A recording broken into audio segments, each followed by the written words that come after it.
scan every centimeter of the document that is submitted by you. To the extent possible we do, but this part you please keep in mind.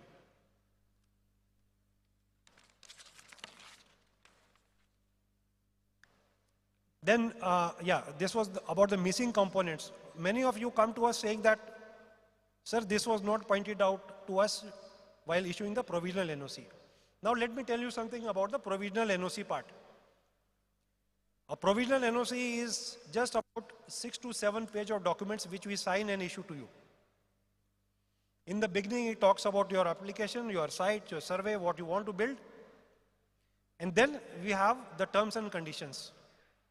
Now what we are noticing is that many of the builders, they come to us, sir, you did not specifically mention this point in the provisional NOC, and therefore I did not implement this.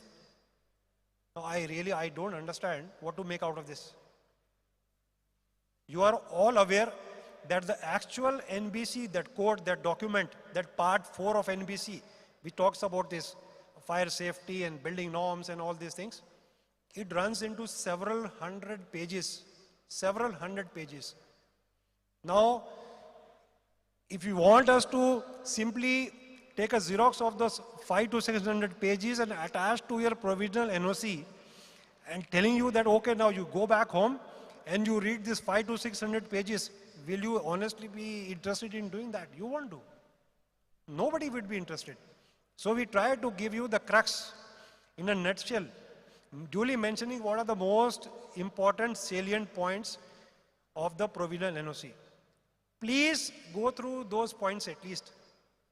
Those are just 5 to 6 pages, that's all. The provisional NOC, not more than that. Please go through this.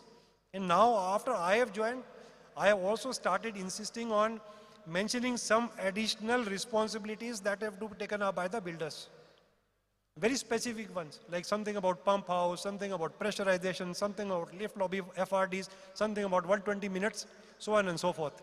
So that at least maybe your man on the ground, your engineer is able to focus on those points. Okay, these 6 to 7 points have to be implemented come what may. Preventive measures. As I mentioned, there is a lot of variation in the quality of your drawings. I can understand that not every human is equal. Not every professional is equal in the same profession also. We have builders, from the biggest builders to medium range of builders, and builders who are just coming up. Like one gentleman speaker before me, he mentioned that he is just entering this new field now. We have all the entire spectrum of builders before us. Some of them are well equipped in terms of resources, some are not that well equipped. So this has an impact when it comes to applying for licenses. For example, some of the drawings are, let me be very honest and blunt, some of the drawings are just horrible, to say the least. Now when I'm looking at the presentations, I just can't make anything out of those drawings. We have to sit 2-3 hours with them during that presentation and literally guide them to update their drawings and sketches and reapply. But some of the presentations are very good. Let me also admit that. They are almost flawless. There are no loopholes, whatever. There are hardly 1 or 2 things to be tinkered here and there, and they are through from us, from our side. So that is the range.